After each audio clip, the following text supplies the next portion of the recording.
Hello and welcome to the Arise interview, where we take time to reflect on the big stories from the news and on the fortunes and affairs of the world in an hour of conversation with commentators, analysts and thought leaders. I'm Charles Anyekolu. Coming up in the next 60 minutes, the hidden story of the children orphaned by the Boko Haram insurgency in Nigeria.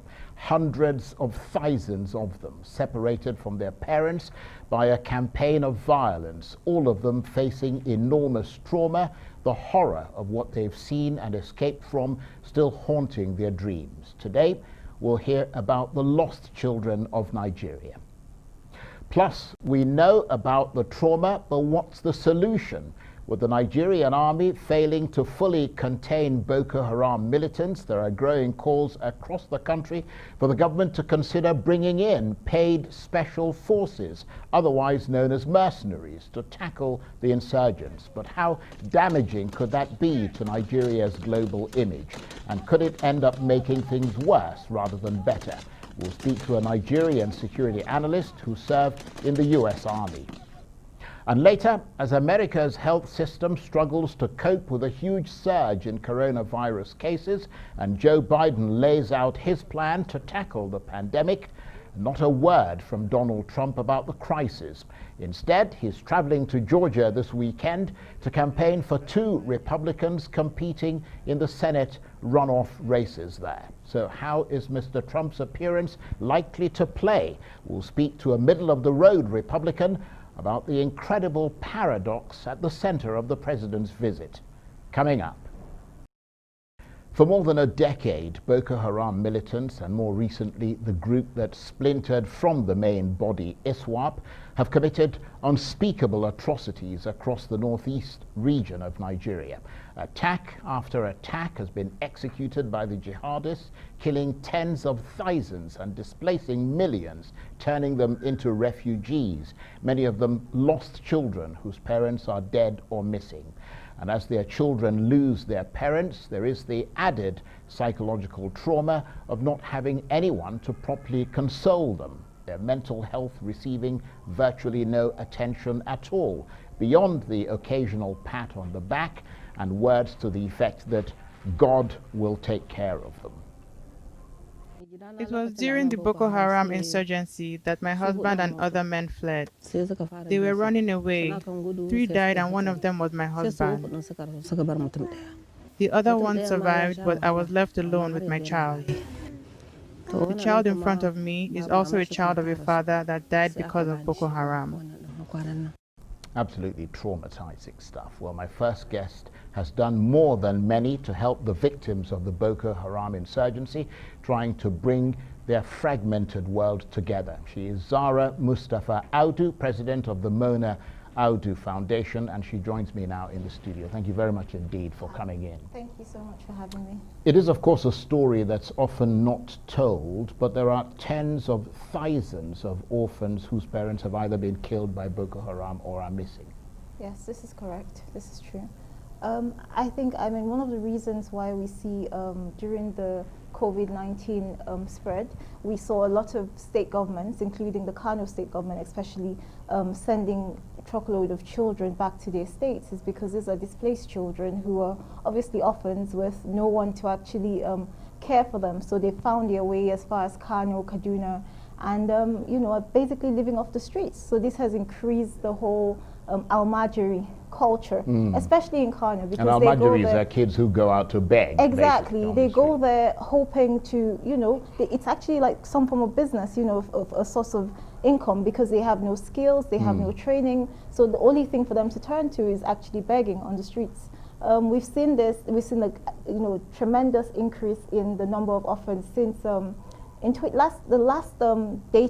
last statistics we had, the data we had on orphans in the north was all the way back in 2014 by Amnesty International, and since then we haven't, no organization has embarked on actually even just gathering the data. Just let's even have the statistics. Let's know how many of these children are out there homeless. There's no record of them, so they are literally just, they're there, but they're not really there. And of course, if you don't have a record, you can't properly budget. Exactly. How do you even plan for them? Because, in fact, a large number of these people are unaccounted for. The government is not aware that they even exist because there's no data whatsoever to show that these people exist and there's a need. So where do you even start to, you know, meet this need from? Because they're non-existent, they're not in the records, there's no budget for them. Absolutely, that is particularly dangerous because these children have often witnessed the most horrendous crimes. Some of them even saw their parents killed.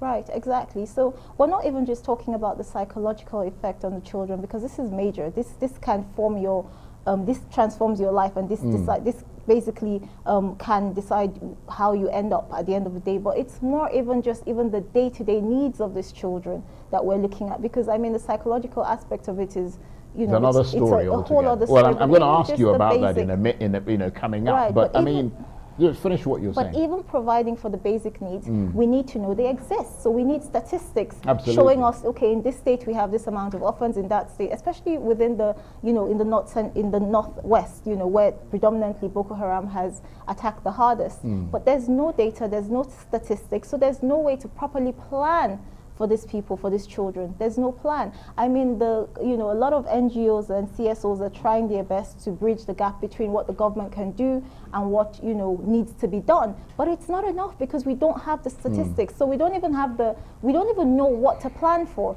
you know? So I think that has to be a first step. First of all, these children, we need to have some form of directory that shows and can account for these kids. So they're not just basically, at the moment, I don't even know, they're like ghosts. They barely exist. Well, I mean, that's asking a lot from a country that hasn't had a census in years. I mean, Nigeria doesn't even know how many people are in Nigeria, talk less of the kids who've been displaced and are in sort of far-flung parts of the northeast, where sometimes nobody knows what's become of them. But I mean, you mentioned a very important point earlier, beyond the obviously important point of being able to take care of them. There is the hidden enemy, which is the psychological effect of all this on these children. From what I understand, they get virtually no psychosocial counseling at all, so they live on with their nightmares. I mean, how much does that worry you?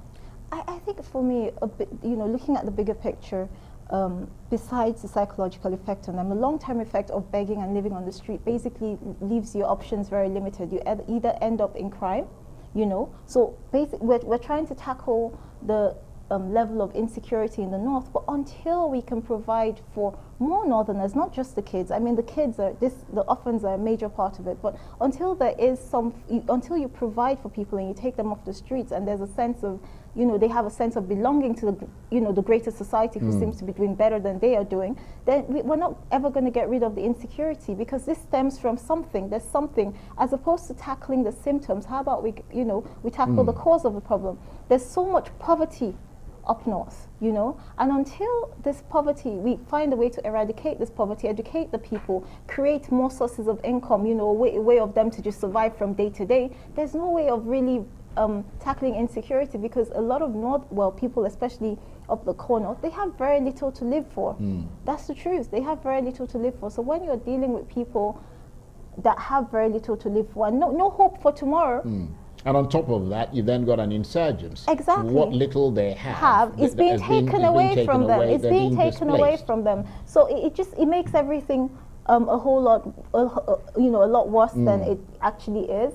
With regards to the kids, again, like I keep saying, how do you plan for people that you don't even know exist? So I still feel that regardless of the fact that Nigeria as a whole, we haven't had a census in so many years, but this is a dire need. It's important that we actually identify these children. In fact, the figures we often get come from international NGOs who basically make it extrapolate and make sort of estimates. The last figure we had in 2014 was from Amnesty International, and as at 2014, it cited that we had 17.5 million orphans across Nigeria.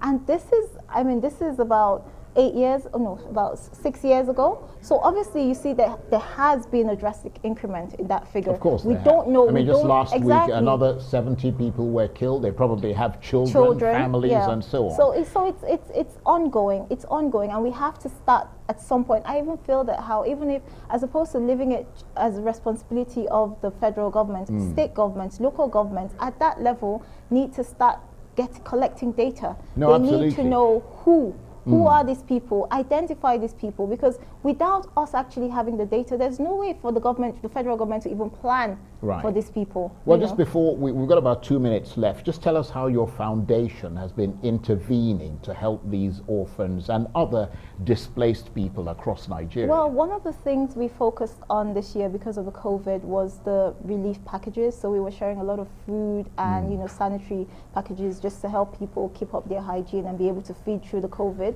One of the major projects we embarked on was we just completed a free child nutrition and maternity clinic in Kogi State. Amongst other things we're working on, we've done a few boreholes because water, like they say, water is life, and especially in the pandemic. Especially, yes, and you would find that the average Nigerian still doesn't have access to clean drinking water. So we focused on water, we focused on healthcare. This year we haven't done too much with education because the schools have been closed, but predominantly one of the things I feel is very important is educating this generation, because without education we cannot, they can't be lifted up from this poverty, So I think, and of course, that poverty also leads to the insecurity. Right, yes, absolutely. There's a direct correlation between insecurity and poverty. We've got about a minute left. Do you think true and lasting peace can be achieved in the northeast of Nigeria? And is it through education that you're talking about and poverty eradication? I think in the north, illiteracy is a very, very big problem. Until we can educate the people, education would lead to poverty eradication, because that would definitely equip people to be able to go out there and make a living. So education is the foundation. Again, we're talking about a whole millions of Nigerians, but a what whole new generation of Nigerians. When you've got an organization like Boko Haram who say don't go to school, and if you go to school we'll kill you?